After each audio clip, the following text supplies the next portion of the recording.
Welcome to بایوپلس، جہاں ہم آپ کو سائنس کی دنیا سے باخبر رکھتے ہیں۔ اگر آپ چاہتے ہیں کہ آپ جدید سائنس، میڈیسن اور انسانی جسم کے رازوں کو آسان انداز میں سمجھ سکیں تو ابھی ہمارے چینل کو سبسکرائب کریں اور ہمارے ساتھ جڑے رہیں۔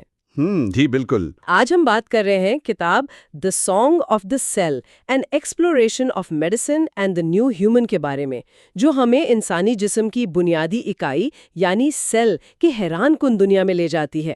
اور اس تفصیلی جائزے میں ہم دراصل یہ دیکھیں گے کہ سیلز کی دریافت کیسے ہوئی، مطلب انسانی جسم میں ان کا کردار کتنا اہم ہے، اور جو جدید میڈیسن میں ایک بہت بڑا انقلاب آیا ہے نا، وہ ان خلیوں کی وجہ سے ہی آیا ہے۔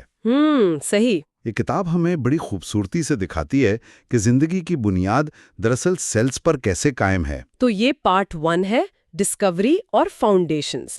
جی، اور اس حصے میں ہم جن ابواب پر بات کریں گے ان میں شامل ہیں the original cell, an invisible world, اس کے بعد دی ویزیبل سیل، پھر دی یونیورسل سیل، اور آخر میں ہم دی پیتھوجینک سیل کو دیکھیں گے۔ بالکل۔ تو آج کی اس گفتگو میں ہمارا جو مین فوکس ہے وہ اس بات پر ہوگا کہ ابتدائی سائنسدانوں نے مائکروسکوپ کے ذریعے سیلز کو پہلی بار کیسے دریافت کیا۔ ہاں، اور یہ بھی کہ میتھیاس شلائڈن اور تھیوڈور شروان نے مل کر سیل تھیوری کو کیسے ڈیولپ کیا۔ کہ تمام جاندار سیل سے مل کر بنے ہیں، یہ بنیادی تصور۔ جی بالکل۔ اور پھر مائکروبز اور انفیکشنز کا سیل سے کیا تعلق ہے، جس نے آگے چل کر اینٹی بائیوٹکس کے انقلاب کو جنم دیا۔ چلیں اس بات کو تھوڑا اور کھولتے ہیں۔ مطلب اگر ہم تاریخ میں جانے سے پہلے یہ سوچیں کہ آج کے دور میں ہم خلیوں کے اس علم پر اتنی زیادہ بات کیوں کر رہے ہیں، اگر ہم آج کی میڈیسن کو دیکھیں نا تو ایسا لگتا ہے جیسے ہمارے جسم کے اندر کوئی خانہ جنگی چل رہی ہے۔ صحیح کہہ رہی ہیں آپ۔ اور ہم جسم کے سوئے ہوئے محافظوں کو جگا کر انہیں ایک خاص ہدف دے رہے ہیں کہ جاؤ اور حملہ کرو۔ یہ خانہ جنگی والی تشبیہ بہت زبردست ہے۔ مصنف سدھارتھ مکھرجی نے نا اس کو سمجھانے کے لیے اپنے ایک دوست کی کہانی سنائی ہے، سیم کی۔ اچھا؟ ہاں، سیم کو جلد کا کینسر تھا جسے میلانوما کہتے ہیں۔ اب عام طور پر ہم سوچتے ہیں کہ کینسر کوئی باہر سے آئی ہوئی چیز ہے، لیکن کینسر کے سیلز دراصل ہمارے اپنے ہی جسم کے خلیے ہوتے ہیں۔ مطلب وہ کوئی الگ سے جرثومے نہیں ہوتے؟ بالکل نہیں، وہ عام سیلز کی خصوصیات کو ہائی جیک کر لیتے ہیں۔ دیکھیں، ایک ایمبریو یا جنین کے خلیے کیسے تیزی سے تقسیم ہوتے ہیں اور پورے جسم میں حرکت کرتے ہیں۔ کینسر کے سیلز بھی اسی طاقت کو چوری کر کے تیزی سے پھیلنے لگتے ہیں۔ تو پھر اس کا علاج کیسے کیا انہوں نے؟ میں سوچ رہی ہوں کہ روایتی طریقے تو کام نہیں آئے ہوں گے۔ جی، روایتی علاج فیل ہو گیا تھا، تو انہوں نے سیم کے اپنے ٹی سیلز جو قوت مدافعت کے خلیے ہوتے ہیں ان کو کینسر کے خلاف متحرک کیا۔ لیکن ایک بات بتائیں، یہ ٹی سیلز تو پہلے سے جسم میں موجود تھے نا، تو وہ خود کیوں نہیں مار رہے تھے کینسر کو؟ یہی تو کینسر کی چالاکی ہے۔ کینسر کے خلیوں نے ایک طرح کا پردہ اڑا ہوا تھا، مطلب وہ ٹی سیلز کو ایک جھوٹا سگنل دے رہے تھے کہ ہم تو جسم کے اپنے ہی دوست ہیں، ہمیں مت مارو۔ ارے واہ، کتنا ہوشیار ہے۔ ہاں، تو علاج میں ڈاکٹروں نے دوا دے کر کینسر کا وہ پردہ ہٹا دیا۔ اب ٹی سیلز کو کینسر نظر آنا شروع ہو گیا اور انہوں نے زبردست حملہ کر دیا۔ پھر تو سیم ٹھیک ہو گیا ہوگا؟ بدقسمتی سے نہیں، جیسا آپ نے شروع میں کہا تھا نا، یہ ایک خانہ جنگی تھی۔ جنگ میں جب سپاہیوں کو کھلی چھوٹ مل جائے تو وہ اندھا دھند فائرنگ کرتے ہیں۔ ٹی سیلز نے کینسر کو تو مارا، لیکن ساتھ ہی جگر پر بھی شدید حملہ کر دیا۔ تو مطلب اپنے ہی جسم کو نقصان پہنچانا شروع کر دیا۔ جی، اور بالآخر کینسر جیت گیا اور سیم کی موت واقع ہو گئی۔ یہ تو بہت ہی افسوسناک ہے۔ لیکن میں نے سنا ہے کہ کتاب میں ایک اور بچی کا بھی ذکر ہے، ایملی وائٹ ہیڈ۔ اس کی کہانی تھوڑی مختلف ہے۔ ہاں، ایملی کی کہانی میڈیسن کا ایک بہت بڑا معجزہ ہے۔ اسے خون کا کینسر تھا، لیوکیمیا، اور اس کے لیے ڈاکٹرز نے CAR-T سیل تھراپی استعمال کی۔ یہ CAR-T کیا ہوتا ہے؟ سیم کے علاج سے کیسے مختلف تھا یہ؟ سیم کے علاج میں تو جسم کے اندر موجود سیلز کا پردہ ہٹایا گیا تھا نا۔ ایملی کے کیس میں ڈاکٹروں نے اس کے ٹی سیلز کو باقاعدہ جسم سے باہر نکالا۔ اچھا، جسم سے نکال کے لیبارٹری میں؟ بالکل، لیبارٹری میں ان کے DNA میں تبدیلی کی گئی انہیں ٹریننگ دی گئی کہ کینسر کو کیسے پہچاننا ہے اور پھر واپس ایملی کے جسم میں ڈال دیا گیا۔ تو اس دفعہ کوئی ریئیکشن نہیں ہوا؟ ریئیکشن ہوا اور بہت شدید ہوا۔ ایملی کو ایک سائٹوکائن سٹارم یا سائٹوکائن طوفان کا سامنا کرنا پڑا۔ یہ سائٹوکائن طوفان کیا چیز ہے؟ دیکھیں، سائٹوکائنز وہ کیمیکل سگنل ہیں جو مدافعتی خلیے آپس میں بات کرنے کے لیے خارج کرتے ہیں۔ جب نئے ٹی سیلز نے کینسر کو مارنا شروع کیا تو انہوں نے مدد کے لیے اندھا دھند سگنلز بھیجے۔ خاص طور پر IL-6 نامی ایک مالیکیول کی سطح 1000 گنا بڑھ گئی۔ ایملی کوما میں چلی گئی۔ 1000 گنا؟ تو پھر اسے بچایا کیسے گیا؟ وہاں ایک ڈاکٹر کو یاد آیا کہ اس کی بیٹی کو جوڑوں کا درد یعنی آرتھرائٹس ہے، اور جوڑوں کے درد کی ایک بالکل نئی دوا منظور ہوئی تھی جو خاص طور پر اس IL-6 کو بلاک کرتی تھی۔ 1 منٹ، تو کیا انہوں نے کینسر کے علاج کے ریئیکشن کے لیے جوڑوں کے درد کی دوا استعمال کی؟ بالکل ایسا ہی ہے، اور اس دوا نے جادو کا کام کیا۔ طوفان رک گیا اور ایملی مکمل طور پہ صحت یاب ہو گئی۔ واہ، یہ تو کمال کی بات ہے۔ ان دونوں کہانیوں سے مجھے وہ تصور یاد آ رہا ہے جو مصنف نے دیا ہے، نیو ہیومن یا جدید انسان۔ ہم دراصل انسان کو اس کے خلیوں کی سطح پر ری پروگرام کر رہے ہیں۔ جی، اور اسی لیے ہم سیلولر تھراپی کو 4 حصوں میں تقسیم کرتے ہیں۔ پہلا، دوائیوں سے سیلز کو بدلنا۔ دوسرا، خلیوں کی منتقلی جیسے خون دینا۔ تیسرا، سیلز سے چیزیں بنوانا جیسے انسولن۔ اور چوتھا، جیسا ایملی کے ساتھ ہوا، جینیاتی تبدیلی۔ یہ سب سن کر تو لگتا ہے کہ ہم مستقبل میں رہ رہے ہیں، لیکن اگر ہم تھوڑا ماضی میں جائیں، فرض کریں 1830 کی دہائی میں، تو اس وقت تو یہ سب تصور بھی محال تھا۔ ہم اس مقام تک پہنچے کیسے؟ یہ بہت دلچسپ سفر ہے۔ اس وقت انیٹمی یعنی انسانی جسم کی ساخت کا علم تو کافی بہتر تھا۔ انڈریاز ویزیلیس جیسے ماہرین تو قبرستانوں اور پھانسی گھاٹوں سے لاشیں نکال کر اعضاء کے نقشے بناتے تھے۔ بالکل کسی جدید MRI اسکین کی طرح۔ لیکن اگر انہیں دل، جگر اور پھیپھڑوں کا پتہ تھا تو بیماریاں کیوں نہیں سمجھ پا رہے تھے وہ؟ کیونکہ پیتھولوجی صفر تھی۔ انہیں نہیں پتا تھا بیماری کیوں ہوتی ہے۔ اس وقت کے بڑے بڑے ڈاکٹرز مانتے تھے کہ بیماریاں میسماز یعنی گندی ہوا اور بدبودار بخارات سے پھیلتی ہیں۔ تو ہر بیماری کو بس ہوا کا یا کسی ایک عضو کا قصور سمجھا جاتا تھا؟ بالکل، اور اس سوچ کو بدلا روڈولف ویرچھاؤ نامی ایک جرمن ملٹری میڈیکل طالب علم نے۔ اور مزے کی بات، وہ تو ڈاکٹر بننا ہی نہیں چاہتا تھا، وہ پادری بننا چاہتا تھا، لیکن اس کی آواز اتنی دھیمی تھی تو اس نے میڈیسن کی فیلڈ چن لی۔ ارے واہ! تو اس نے کیا دریافت کیا؟ یہاں جو بات سب سے زیادہ حیران کن ہے وہ یہ ہے کہ اس نے ظاہری اعضاء سے ہٹ کر اس پوشیدہ دنیا پر توجہ دی۔ اس نے سیلولر پیتھولوجی کا نظریہ دیا کہ ہر بیماری دراصل خلیوں کے اندر ہونے والی خرابی ہے۔ اگر اس دور میں ہر کوئی گندی ہوا کو ہی بیماری کی جڑ مانتا تھا تو ظاہری اعضاء سے نظر ہٹا کر ایک ایسی چیز کی طرف سوچنا جو آنکھ سے نظر ہی نہیں آتی، کس قدر مشکل انقلاب رہا ہوگا۔ بہت مشکل تھا، اور ظاہر ہے خلیوں کو سمجھنے کے لیے پہلی شرط یہ تھی کہ انہیں دیکھا جائے۔ جس کے لیے مائکروسکوپ چاہیے۔ جی، ڈچ شیشہ گروں نے پہلی کمپاؤنڈ مائکروسکوپ تو بنا لی تھی، 2 لینس جوڑ کر، لیکن اصل کمال اینٹونی وین لیون ہوک نے دکھایا۔ یہاں آ کر بات واقعی بہت دلچسپ ہو جاتی ہے، کیونکہ لیون ہوک تو کوئی سائنسدان نہیں تھا نا، وہ تو کپڑا بیچنے والا تاجر تھا۔ بالکل صحیح، وہ دھاگے کا معیار پرکھنے کے لیے کوالٹی چیک کرنے کے لیے لینس بناتا تھا۔ وہ شیشے کو آگ پر پگھلا کر اپنے ہاتھ سے انتہائی طاقتور لینس بناتا تھا۔ اور پھر مئی 1675 میں ہالینڈ میں ایک طوفان آیا۔ ہاں، اس طوفان کے بعد اس نے بارش کے پانی کا ایک قطرہ لیا اور اپنی مائکروسکوپ کے نیچے رکھا، اور اس نے دیکھا کہ اس قطرے میں لا تعداد ننھے جاندار تیر رہے ہیں، جنہیں اس نے اینیمل کیولز کہا۔ یہ تاریخ کا ایک بہت بڑا لمحہ تھا۔ لیکن رائل سوسائٹی کے لوگ تو اس پر ہنستے تھے نا؟ میں نے پڑھا ہے وہ اپنے کام کو لے کر بہت رازدار بھی تھا۔ جی، وہ انتہائی شکی مزاج تھا، اور رائل سوسائٹی کے پڑھے لکھے لوگ اس پر اعتبار نہیں کرتے تھے کیونکہ وہ ایک عام تاجر تھا۔ حالانکہ رابرٹ ہک نے بھی 1665 میں کارک کے ٹکڑے میں سیلز دیکھے تھے، لیکن لیون ہک نے تو چلتے پھرتے جاندار دکھا دیے تھے۔ تو مائکروسکوپ کے ذریعے یہ جراثیم تو مل گئے، لیکن یہ کیسے پتا چلا کہ ہم انسان یا بڑے جانور بھی انہی خلیوں سے بنے ہیں؟ یہ تو ایک بہت بڑی چھلانگ تھی۔ اس کے لیے ہمیں اکتوبر 1837 میں برلن جانا پڑے گا۔ دو دوستوں کا ایک تاریخی ڈنر ہو رہا تھا۔ ایک تھا میتھائس شلائڈن اور دوسرا تھیوڈر شوان۔ شلائڈن تو نباتات یا پودوں کا ماہر تھا نا؟ جی، اس نے پودوں پر بہت کام کیا تھا۔ اس نے ڈنر پر بتایا کہ یار تمام پودے دراصل آزاد خلیوں یعنی سیلز سے بنے ہیں، اور ہر سیل کے درمیان ایک مرکز یعنی نیوکلیس ہوتا ہے۔ تو شوان کا کیا رد عمل تھا؟ کیونکہ وہ تو جانوروں پر ریسرچ کر رہا تھا۔ وہ تو سن کر اچھل پڑا۔ اس نے مینڈک کے بچوں یعنی ٹیڈپولز میں بالکل یہی چیز دیکھی تھی۔ وہ شوان کو اپنی لیب لے گیا اور اسے دکھایا۔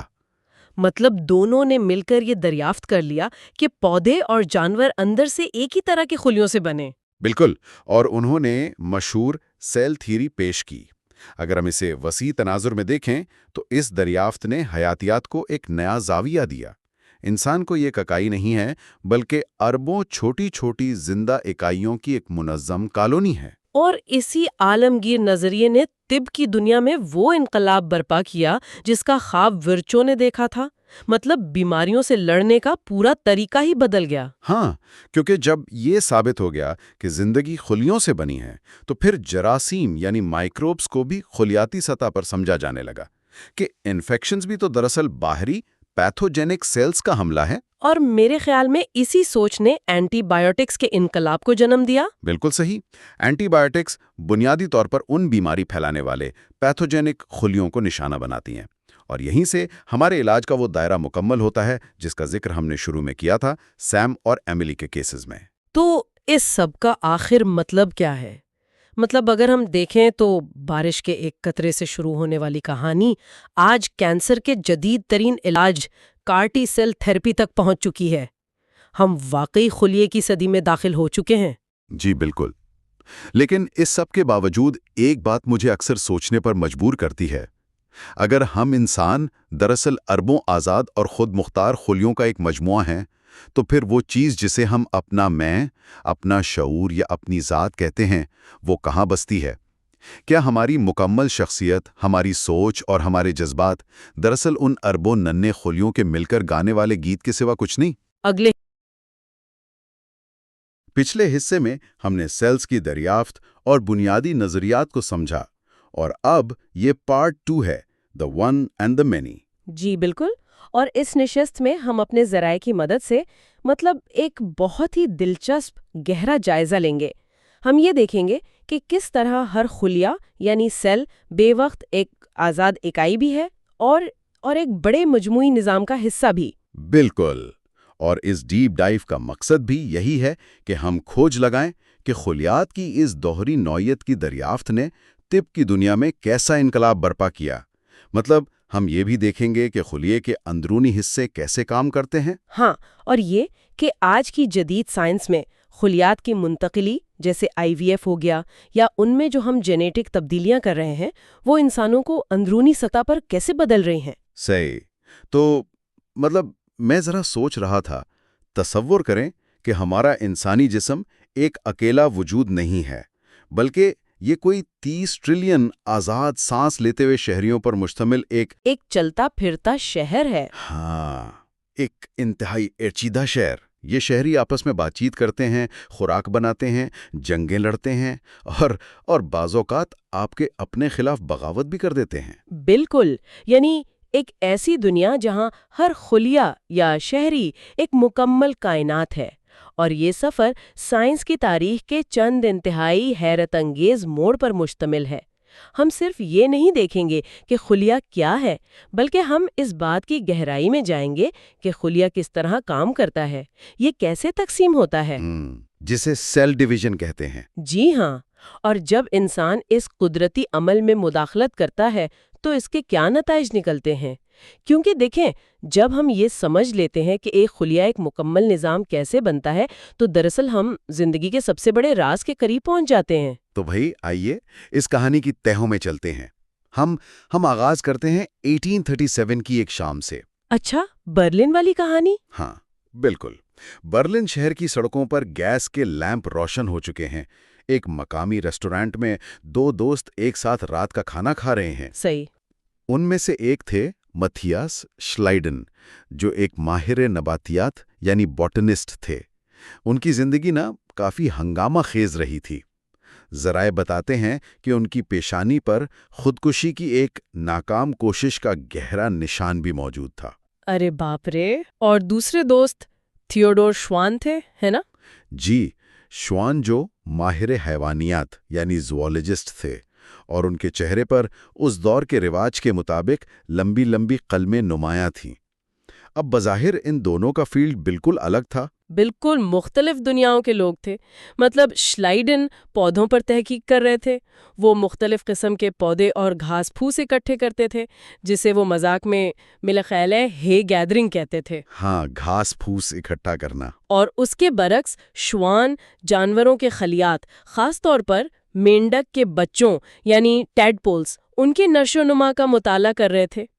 اس دور میں سائنسدانوں کا پختہ یقین تھا کہ پودے اور جانور یہ دو بالکل الگ قسم کی حیاتیاتی ساختیں ہیں۔ یعنی ان میں کوئی تعلق نہیں ہے۔ بالکل، کہ ان کے درمیان کوئی بنیادی مماثلت نہیں ہو سکتی۔ لیکن اس رات کھانے کی میز پر شلائڈن نے ایک مشاہدہ شیئر کیا۔ اس نے بتایا کہ جب بھی وہ کسی پودے کو خوردبین یعنی مائکروسکوپ کے نیچے دیکھتا ہے تو اسے ایک عجیب سی یکسانیت نظر آتی ہے۔ اچھا، کیا یکسانیت؟ ہر پودے کے خلیے کے اندر اسے ایک واضح مرکزہ یعنی نیوکلیس موجود نظر آتا تھا۔ واہ! اور کہانی کا اصل اور حیران کن موڑ یہاں سے آتا ہے۔ جب شوان نے مرکزے یا نیوکلیس کا ذکر سنا تو وہ بالکل چونک گیا۔ ظاہر ہے، کیونکہ وہ بھی تو جانوروں کے خلیات میں یہی دیکھ رہا تھا۔ جی، وہ مینڈک کے بچوں میں بالکل یہی ساخت دیکھ رہا تھا۔ یعنی پودے اور جانور جو ظاہری طور پر ایک دوسرے سے بالکل مختلف ہیں، اندرونی طور پر ایک ہی طرح کی بنیادی اکائیوں سے بنے ہیں۔ بالکل درست۔ ان کی اس گفتگو سے یہ نظریہ سامنے آیا کہ ہر خلیہ دراصل ایک دوہری زندگی یا ڈبل لائف گزارتا ہے۔ وہ کیسے؟ دیکھیں، ایک طرف تو وہ اپنی مکمل آزاد زندگی جی رہا ہوتا ہے، اور دوسری طرف وہ ایک بڑے جاندار کا محض ایک حصہ بھی ہوتا ہے۔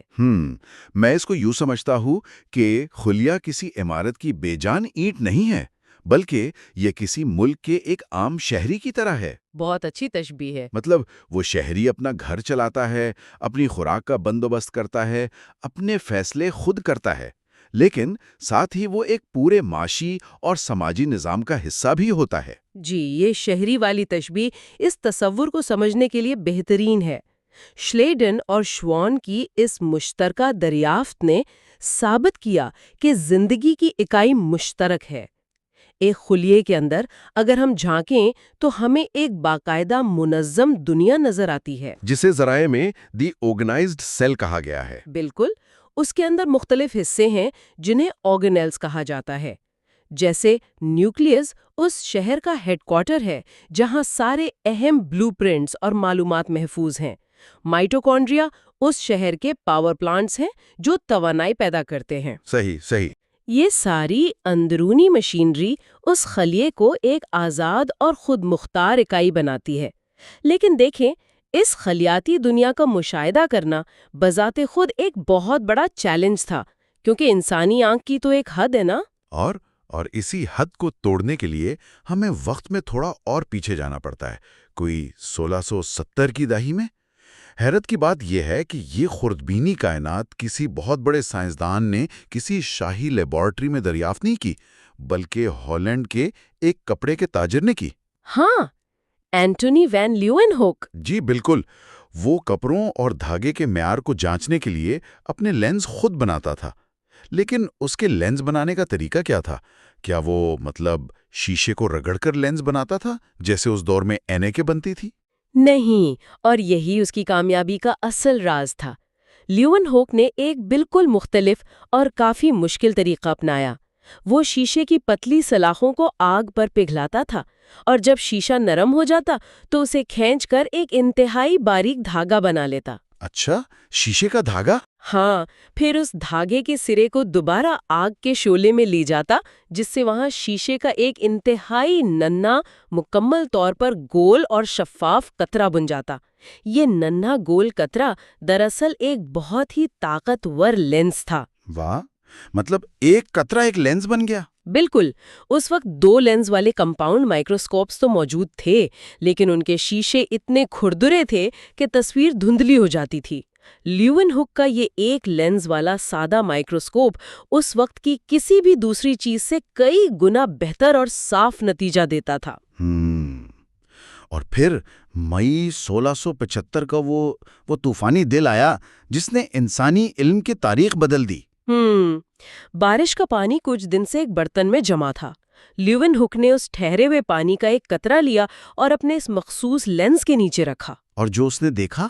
ہاں، اس نے پانی کے اس قطرے میں تیرتے، دوڑتے اور آپس میں ٹکراتے ہوئے لاتعداد ننھے جانداروں کو دریافت کیا، جنہیں اس نے اینیمل کیولز یعنی چھوٹے جانوروں کا نام دیا۔ یہ واقعی انسان کی تاریخ کا پہلا موقع تھا جب کسی نے چلتے پھرتے زندہ واحد خلیاتی جانداروں یعنی سنگل سیلڈ آرگنزمز کو دیکھا تھا۔ بالکل، کیونکہ اس سے لگ بھگ 10 سال پہلے 1665 میں انگلینڈ کے ایک سائنسدان رابرٹ ہک نے بھی خلیات کو دیکھا تھا نا؟ جی، لیکن ہک نے کارک یعنی پودے کی چھال کے مردہ خلیات دیکھے تھے۔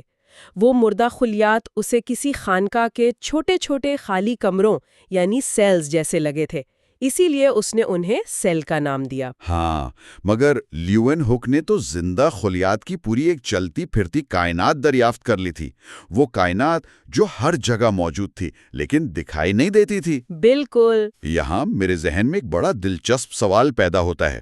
جب ایک کپڑے کے تاجر نے اس نظر نہ آنے والی دنیا کو دریافت کر لیا، تو کیا لندن کی معتبر سائنسی برادری مثلاً رائل سوسائٹی انہوں نے اس کی بات پر یقین کر لیا؟ ارے شروع میں تو بالکل یقین نہیں کیا۔ جب لیون ہاک نے انہیں اپنے مشاہدات کے بارے میں خطوط لکھے تو وہاں کے سائنسدانوں نے شدید شک کا اظہار کیا۔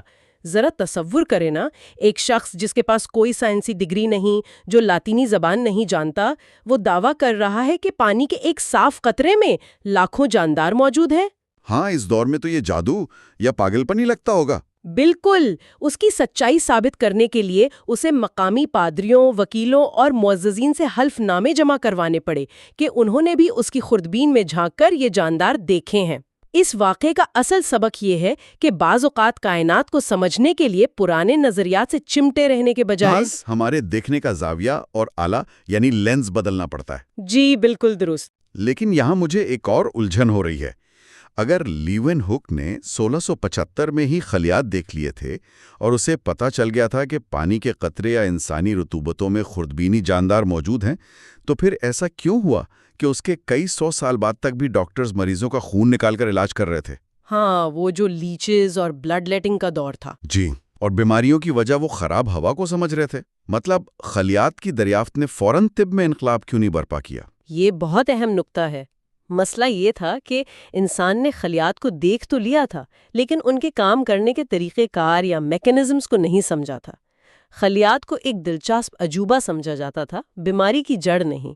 ذرا 16ویں صدی کے آنڈریس ویسیلیس کو دیکھیں۔ وہ انیٹمی والے؟ جی، اس وقت تک ڈاکٹرز خود لاشوں کا معائنہ نہیں کرتے تھے، بلکہ قصابوں اور حجاموں سے کام کرواتے تھے۔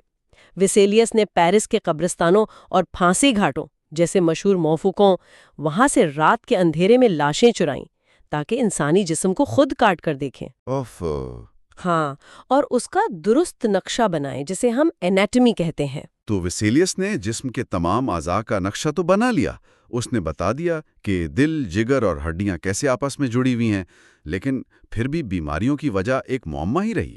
جی ہاں، کیونکہ انیٹمی صرف یہ بتاتی ہے کہ چیزیں کہاں رکھی ہیں، یہ نہیں بتاتی کہ جب وہ خراب ہوتی ہیں تو کیوں ہوتی ہیں۔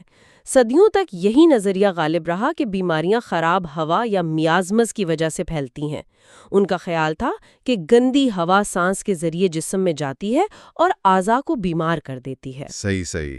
یہ سوچ 1840 کی دہائی تک برقرار رہی، جب تک کہ روڈولف ویرکو منظر عام پر نہیں آیا۔ روڈولف ویرکو، وہ جو ایک دھیمی آواز والا شرمیلا سا پرشین میڈیکل طالب علم تھا نا، جسے ہمیشہ یہ فکر رہتی تھی کہ اس کی آواز کی کمزوری کی وجہ سے وہ کبھی پادری نہیں بن سکے گا۔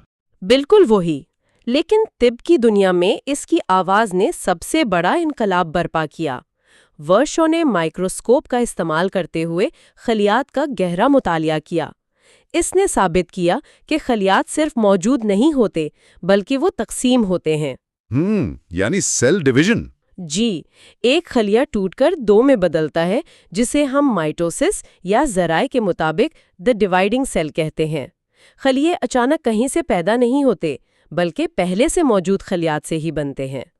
جب اس نے یہ سمجھ لیا تو اس نے ایک بہت بڑی حقیقت سے پردہ اٹھایا۔ اور وہ کیا تھی؟ وہ یہ کہ جب انسانی اعضاء مثلاً دل یا جگر بیمار ہوتے ہیں تو دراصل وہ پورا عضو ایک دم بیمار نہیں ہوتا، بلکہ بیماری کا آغاز ان اعضاء کے اندر موجود انفرادی خلیات کی خرابی سے ہوتا ہے۔ واہ، یہ تو سوچ کا مکمل زاویہ ہی بدل گیا۔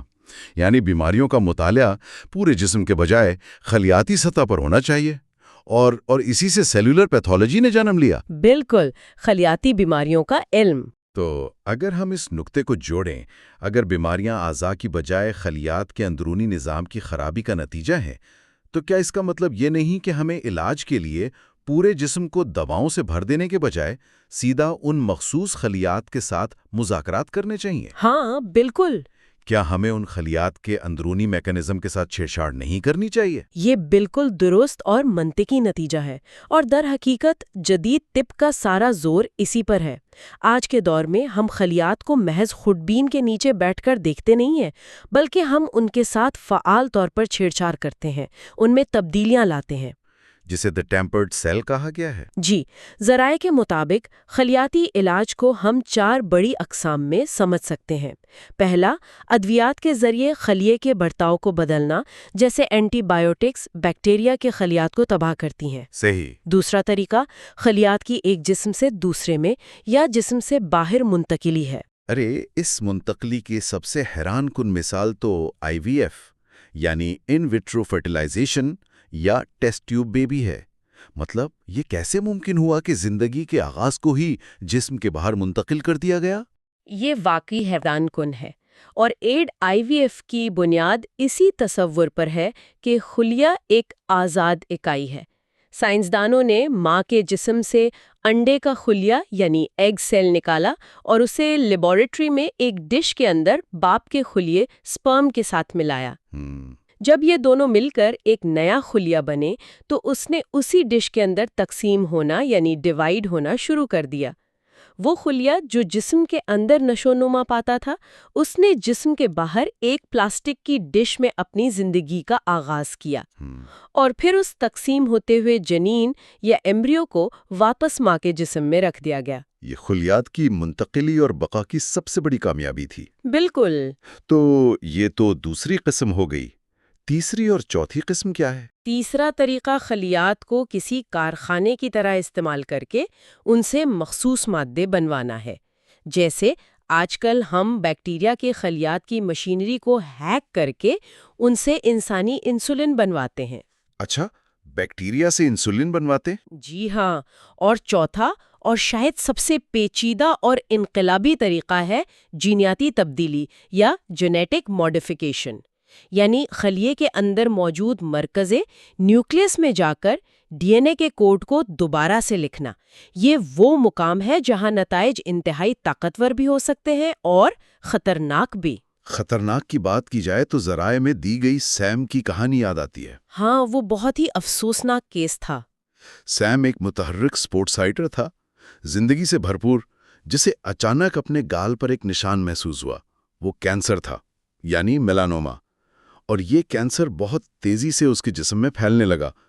ڈاکٹروں نے روایتی کیمو تھراپی کے بجائے ایک نیا خلیاتی علاج آزمایا، جسے ہم امیونو تھراپی کہتے ہیں۔ بالکل۔ سیم کے علاج میں ڈاکٹروں نے بنیادی طور پر اس کے مدافعتی نظام، خاص طور پر ٹی سیلز کو دوائیوں کے ذریعے جگانے کی کوشش کی۔ ٹی سیلز جسم کے وہ خلیے ہیں جن کا کام کینسر اور دیگر بیماریوں سے لڑنا ہوتا ہے۔ یعنی جسم کی اپنی فوج؟ بالکل، لیکن کینسر کے خلیے بہت چالاک ہوتے ہیں، وہ ٹی سیلز کو دھوکہ دے کر خاموش کر دیتے ہیں۔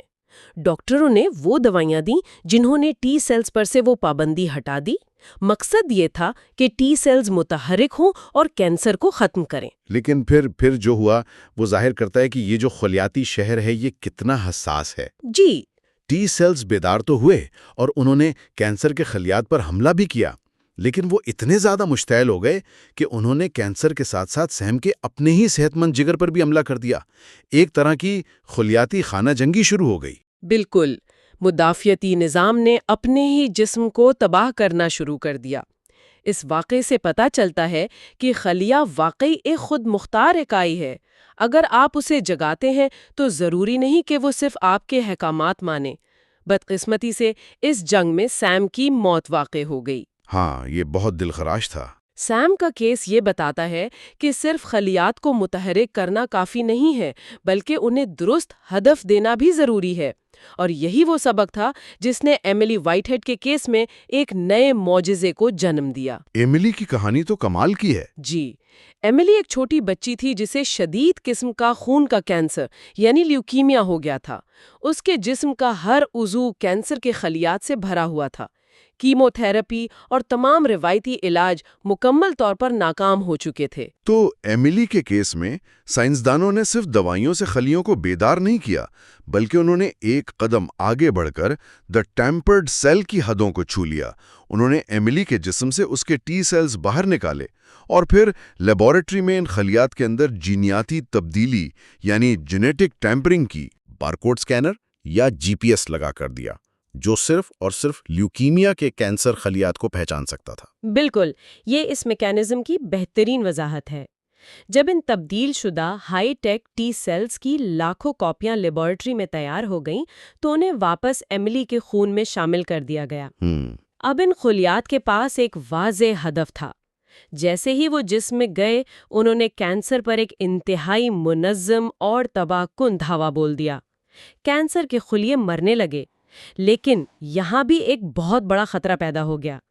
مرتے ہوئے کینسر خلیات اور انتہائی متحرک ٹی سیلز کے اس تصادم کے نتیجے میں ایملی کے جسم میں ایک کیمیکل طوفان آ گیا، جسے سائٹوکائن سٹارم کہتے ہیں۔ ہاں، وہ طوفان اتنا شدید تھا کہ ایملی کے جسم میں IL-6 نامی ایک الرٹ کیمیکل کی مقدار عام سطح سے ہزاروں گنا بڑھ گئی۔ جی، اس کا بلڈ پریشر خطرناک حد تک گر گیا، گردوں نے کام کرنا چھوڑ دیا اور وہ کوما میں چلی گئیں۔ ڈاکٹروں نے اس کے والدین کو بتا دیا تھا کہ وہ شاید چند گھنٹوں سے زیادہ زندہ نہ بچے۔ اس مقام پر سائنسدانوں کو ایک انتہائی تیز اور منطقی فیصلہ کرنا تھا۔ انہیں معلوم تھا کہ مسئلہ ٹی سیلز نہیں ہے، وہ تو اپنا کام ٹھیک کر رہے ہیں۔ مسئلہ وہ الارم سگنل یعنی IL-6 کیمیکل ہے جو بہت زیادہ پیدا ہو گیا ہے۔ تو پھر انہوں نے کیا کیا؟ اتفاق سے گٹھیا یعنی آرتھرائٹس کی بیماری کے لیے حال ہی میں ایک ایسی دوا منظور ہوئی تھی جس کا بنیادی کام ہی اس IL-6 کیمیکل کو بلاک کرنا تھا۔ ڈاکٹروں نے ہنگامی بنیادوں پر وہ دوا ایملی کو دی۔ اس دوا نے جا کر اس الارم کو بند کر دیا اور طوفان تھمنے لگا۔ اور وہ واقعہ کسی معجزے سے کم نہیں تھا۔ اپنی 7ویں سالگرہ کے دن ایملی مکمل طور پر ہوش میں آ کر جاگ گئی اور چند ہی ہفتوں میں اس کے جسم سے کینسر کا نام و نشان مٹ گیا۔ وہ آج تک صحت یاب ہے۔ بالکل، یہ کامیابی ثابت کرتی ہے کہ ہم خلیات کی زبان سیکھ رہے ہیں، ہم ان کے بارکوڈ بدل رہے ہیں، لیکن جب ہم اس طاقت کو بیماری کے علاج سے ہٹا کر کسی اور طرف موڑتے ہیں تو کچھ سنجیدہ سوالات جنم لیتے ہیں۔ ہاں، اخلاقی سوالات۔ مجھے فوراً وہ مشہور کیس یاد آتا ہے، لولو اور نانا کا واقعہ، جہاں بات بیماری کے علاج کی نہیں بلکہ انسانی نسل کو بنیادی سطح پر تبدیل کرنے کی تھی۔ جب ہم دی ڈیولپنگ سیل کی بات کرتے ہیں، یعنی وہ واحد خلیہ جسے پورا انسان بنتا ہے، تو معاملہ انتہائی حساس ہو جاتا ہے۔ چین میں ایک سائنسدان نے خلیاتی ترمیم کی ایک جدید ٹیکنیک جسے کرسپر کہتے ہیں، اس کا استعمال کرتے ہوئے انسانی جنین یعنی ایمبریوز کے DNA میں تبدیلی کی۔ اچھا، ایمبریوز نے؟ جی، اس نے ان جنین میں HIV وائرس کے خلاف مزاحمت پیدا کرنے کے لیے ایک خاص جین کو تبدیل کیا۔ ان تبدیل شدہ جنین سے جڑواں بچیاں پیدا ہوئیں جنہیں لولو اور نانا کا نام دیا گیا۔ لیکن اس کیس میں حیرانی کی بات یہ ہے کہ یہ تبدیلی ایملی کے ٹی سیلز جیسی نہیں تھی۔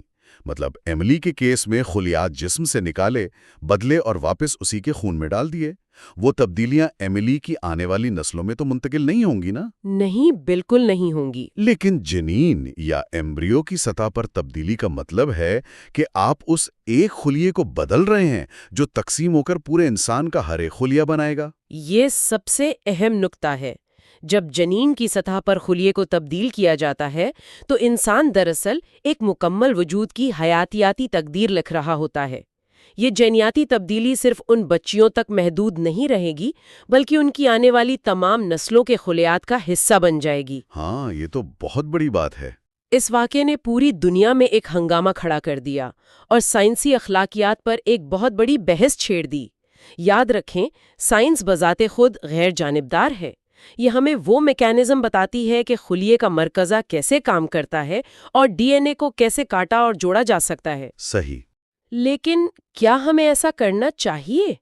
کیا ہمیں انسان کے قدرتی بلو پرنٹ کو ہمیشہ کے لیے بدل دینا چاہیے؟ اس بات کا فیصلہ سائنس نہیں کر سکتی۔ یہ وہ حدود ہیں جہاں سماج اور اخلاقیات کو قدم رکھنا پڑتا ہے۔ بالکل۔ مطلب ذرائع بھی کسی حد تک اس معاملے میں نیوٹرل ہیں۔ وہ حقائق بتاتے ہیں لیکن فیصلہ ہم پر چھوڑ دیتے ہیں۔ تو اس گہرے مطالعے کے اختتام پر ہم اس پورے سفر کو کیسے سمیٹیں؟ ہم نے شلائڈن اور شوین کے خلیاتی نظریے سے شروعات کی، لیوین ہاک کے لینس سے اس چھپی ہوئی دنیا کو دیکھا، ورچوں کے ذریعے ہم نے جانا کہ بیماریاں خلیاتی سطح پر جنم لیتی ہیں، جی، اور آخر کار ہم نے سیم، ایملی اور لولو نانا کے کیسز میں دیکھا کہ کیسے انسان اب ان خلیات کے نظام کے ساتھ فعال طور پر چھیڑ چھاڑ کر رہا ہے۔ اگر ہم ان تمام باتوں کو ایک نقطے پر مرتکز کریں تو ہم دیکھتے ہیں کہ انسان کا سفر مشاہدے سے شروع ہو کر اب مداخلت تک پہنچ چکا ہے۔ ہم نے صرف یہ نہیں سیکھا کہ خلیہ کیسے کام کرتا ہے، ہم نے یہ سیکھ لیا ہے کہ اس کے اندرونی نظام، اس کے آرگینلز اور اس کی تقسیم یعنی مائٹوسس اس کو اپنے فائدے کے لیے کیسے استعمال کیا جائے۔ بالکل۔ یہ دریافت کہ ہر خلیہ ایک مکمل اور آزاد اکائی ہے، اسی نے جدید طب کے دروازے کھولے ہیں۔ اور یہیں سے میں چاہتا ہوں کہ ہمارے سننے والے ایک حتمی اور سوچ بچار پر مجبور کرنے والا خیال اپنے ساتھ لے کر جائیں۔ وہ کیا؟ ذرا تصور کیجئے، اگر آج ہم ایک واحد خلیے کو تبدیل کر کے لیبارٹری کی ایک ڈش میں تقسیم کروا کے ایک نیا انسان تخلیق کر سکتے ہیں اور بیماریوں سے لڑنے کے لیے خلیات کی ری پروگرامنگ کر سکتے ہیں، تو مستقبل میں وہ کون سا لمحہ ہوگا جب ہم بیماریوں کو دور کرنے، عمر بڑھانے اور صلاحیتوں کو بہتر بنانے کے لیے اپنے جسم کے زیادہ تر خلیات کو جینیٹکلی طور پر تبدیل کر چکے ہوں گے۔ جب ہمارے اندر قدرتی خلیات سے زیادہ انجینئرڈ یا تیار کردہ خلیات موجود ہوں گے، تو کیا وہ مکمل طور پر ایک سنتھیٹک یا تیار کردہ انسان نہیں ہوگا؟ کیا ہم صرف اپنے خلیات کا ایک حیاتیاتی مجموعہ ہیں، یا خلیات کے اس مہیر العقول شہر کے شور سے بلند کوئی اور وجود بھی ہیں؟ یہ ایک ایسا سوال ہے جو ہمیں آنے والے دور میں مسلسل پریشان کرتا رہے گا۔ یقیناً یہ وہ مقام ہے جہاں حیاتیات اور فلسفے کی سرحدیں آپس میں مل جاتی ہیں۔ اگلے حصے میں ہم انسانی جسم کے سب سے اہم نظام خون اور امیون سسٹم کے سیلز کو تفصیل سے سمجھیں گے۔ یہ پارٹ 3 ہے جس کا فوکس ہے بلڈ، خون۔ جی ہاں، بلڈ اور اس کے اندر چھپے ہوئے وہ حیرت انگیز خلیے جن پر ہم آج تفصیل سے بات کریں گے۔ آج کا ہمارا یہ گہرا تجزیہ سدھارتھ مکھرجی کی مشہور کتاب دی سانگ آف دی سیل کے چنیدہ حصوں پر مبنی ہے۔ اور مکھرجی نے اس کتاب میں بلڈ سیلز کے حوالے سے بڑے دلچسپ چیپٹرز لکھے ہیں۔ ہاں، جیسے دی ریسٹلیس سیل، دی ہیلنگ سیل، مطلب نام ہی کتنے پراسرار لگتے ہیں۔ اور دی گارڈین سیل اور دی ڈیفینڈنگ سیل بھی، یہ سب مل کے ہمارے جسم کو ایک میدان جنگ بنا دیتے ہیں۔ میدان جنگ؟ میں یہ ذرا تفصیل سے سمجھنا چاہ رہی ہوں۔ مطلب ہم تو شیشے میں خود کو ایک نارمل انسان دیکھتے ہیں، یہ جنگ کہاں ہو رہی ہے؟ یہ جنگ ہمارے اندر، ہماری جلد کے نیچے ہر سیکنڈ ہو رہی ہے۔ ہمارا جو بلڈ سرکولیشن ہے وہ صرف آکسیجن نہیں لے کر جاتا۔ اچھا، تو اور کیا ہوتا ہے اس میں؟ اس میں پوری ایک فوج دوڑ رہی ہوتی ہے۔ جیسے پلیٹلیٹس ہیں، وہ ہمارا ہیلنگ سیل ہیں۔ کہیں زخم لگا تو وہ فوراً وہاں پہنچ کر اسے ٹھیک کرتے ہیں۔ وہ خون جمانے والا کام۔ ہاں بالکل صحیح کہا۔ اور اسی طرح نیوٹروفلز ہیں جو ہمارا امیون ڈیفنس ہے۔ کوئی بھی جراثیم آیا تو وہ اس سے لڑنے پہنچ جاتے ہیں۔ تو اس کا مطلب ہے ہمارا جسم ایک طرح سے اربوں خربوں زندہ خود مختار جنگجوؤں کا ایک نیٹ ورک ہے۔ بالکل، اور آج ہم انہی جنگجوؤں کی بات کریں گے، خاص طور پر ٹی سیلز کی، اور یہ بھی کہ کیسے ماڈرن میڈیسن میں امیونوتھراپی کے ذریعے ہم ان کی طاقت کو استعمال کر رہے ہیں۔ تو چلیں اس بات کو نا ذرا ایک حقیقی کہانی سے سمجھتے ہیں تاکہ سننے والوں کو اندازہ ہو کہ یہ سب کتنا اہم ہے۔ ہاں، وہ سیم والی کہانی جو کتاب میں ہے وہ بہت زبردست مثال ہے اس کی۔ بالکل، سیم نا ایک اسپورٹس رائٹر تھا۔ 2016 کی بات ہے، اس کے چہرے پر ایک چھوٹا سا تل ابھرا، جو کہ بظاہر بہت معمولی لگ رہا تھا، لیکن وہ معمولی تھا نہیں۔ ہاں وہ دراصل میلانوما تھا، یعنی جلد کا ایک بہت ہی خطرناک اور تیزی سے پھیلنے والا کینسر۔ اور اس کیس میں سب سے پریشان کن بات یہ تھی کہ سیم کے جسم کے جو ٹی سیلز تھے نا، وہ کچھ کر ہی نہیں رہے تھے۔ یہی بات مجھے سب سے زیادہ الجھن میں ڈالتی ہے۔ مطلب اگر ٹی سیلز کا کام ہی ڈیفینڈنگ سیلز بننا ہے تو اتنا بڑا کینسر ان کی نظروں سے کیسے بچ گیا؟ تو اس کی وجہ یہ ہے کہ کینسر سیلز بہت چالاک ہوتے ہیں۔ وہ اپنے ارد گرد ایک آپ کہہ لیں کہ غائبانہ چادر اوڑھ لیتے ہیں۔ غائبانہ چادر؟ مطلب وہ لٹرلی انویزیبل ہو جاتے ہیں؟ ایک طرح سے ہاں۔ ہوتا یہ ہے کہ ٹی سیلز کے اوپر نا اینٹینا کی طرح کے ریسیپٹرز ہوتے ہیں۔ ان کا کام ہوتا ہے سیلف یعنی اپنے خلیوں اور نان سیلف یعنی بیرونی خطرات میں فرق کرنا۔ اچھا، تاکہ وہ اپنے ہی جسم پر حملہ نہ کر دیں۔ بالکل۔ تو کینسر کیا کرتا ہے، وہ ایک ایسا پروٹین بناتا ہے جو ٹی سیلز کو ایک جھوٹا سگنل دیتا ہے کہ بھئی میں تو تمہارا اپنا ہی حصہ ہوں، مجھے مت مارو۔ ارے واہ، کتنا شاطر طریقہ ہے۔ تو پھر ڈاکٹرز نے سیم کے ساتھ کیا کیا؟ انہوں نے سیم کو ایک بالکل نئی قسم کی دوا دی جسے امیونوتھراپی کہتے ہیں۔ اس دوا نے کینسر کے اس جھوٹے سگنل کو بلاک کر دیا۔ یعنی وہ جو غائبانہ چادر تھی وہ کھینچ لی؟ بالکل ایسا ہی ہے۔ اور جیسی وہ چادر ہٹی تو ٹی سیلز کو اچانک وہ کینسر نظر آ گیا اور پھر جسم کے اندر ایک ہولناک جنگ چھڑ گئی۔ اوہ، تو مطلب وہ سوئے ہوئے محافظ ایک دم سے جاگ گئے۔ اور وہ اس قدر غصے میں جاگے کہ انہوں نے کینسر پر تو پوری طاقت سے حملہ کیا، لیکن مسئلہ یہ ہوا کہ وہ ریاکشن، وہ رد عمل قابو سے باہر ہو گیا۔ قابو سے باہر؟ مطلب انہوں نے کسی اور چیز پر حملہ کر دیا؟ جی ہاں، ان ٹی سیلز نے کنفیوژن میں کینسر کے ساتھ ساتھ سیم کے اپنے جگر یعنی لیور پر بھی دھاوا بول دیا۔ اوہ، یہ تو بہت برا ہوا۔ اسے آٹو امیون ہیپیٹائٹس کہتے ہیں۔ اس کے اپنے خلیے اس کے جگر کو تباہ کرنے لگے، اور افسوس کی بات یہ ہے کہ پوری کوشش کے باوجود سیم کی جان نہیں بچائی جا سکی۔ یہ تو بہت اندھوناک ہے۔ کینسر کا علاج تو ہو گیا تھا، مگر وہ رد عمل خود جان لیوا بن گیا۔ جی، اور اسی لیے امیون سسٹم یا دی ٹالرنٹ سیل کے بیلنس کو سمجھنا بہت ضروری ہے۔ مجھے نا یہ سارا پروسیس اب ایک خاص انداز میں سمجھ آ رہا ہے۔ کیا ہم ان ٹی سیلز کو گارڈ ڈاگز یعنی حفاظتی کتوں کی طرح سمجھ سکتے ہیں؟ ہاں، یہ تشبیہ بالکل صحیح بیٹھتی ہے۔ مطلب فرض کریں ایک گھر ہے، اس میں گارڈ ڈاگز ہیں۔ اگر کتے سو رہے ہوں اور چور آ جائے یعنی کینسر آ جائے تو چور سب لوٹ لیتا ہے کیونکہ کتے خاموش ہیں۔ بالکل ایسا ہی ہے۔ لیکن اگر ہم ان کتوں کو جگانے کے لیے انہیں بہت زیادہ غصہ دلا دیں یا کوئی دوا دے دیں تو وہ اتنے مشتعل ہو جائیں گے کہ چور کو تو کاٹیں گے ہی، ساتھ میں مالک کو بھی کاٹ لیں گے۔ بہت زبردست مثال دی آپ نے۔ سیم کے لیور کے ساتھ یہی ہوا۔ مدافعتی نظام سے چھیڑ چھاڑنا ایک انتہائی نازک کام ہے۔ اچھا، اب کتاب میں ایک دوسری کہانی بھی ہے جو اس کے بالکل الٹ ہے، ایملی وائٹ ہیڈ کی۔ ہاں، ایملی کی کہانی تو مطلب میڈیکل ہسٹری کا ایک بہت بڑا سنگ میل ہے۔ وہ ایک چھوٹی سی بچی تھی نا جسے لیوکیمیا یعنی بلڈ کینسر تھا۔ جی، اور اس پر کیموتھراپی اور باقی سارے روایتی علاج ناکام ہو چکے تھے۔ اس کے بچنے کی کوئی امید نہیں تھی۔ تو پھر ڈاکٹرز نے کیا کیا؟ میں نے پڑھا ہے کہ وہ کوئی بہت تجریباتی قسم کا طریقہ تھا۔ انہوں نے فیلاڈیلفیا کے ہسپتال میں CAR-T تھراپی کا استعمال کیا۔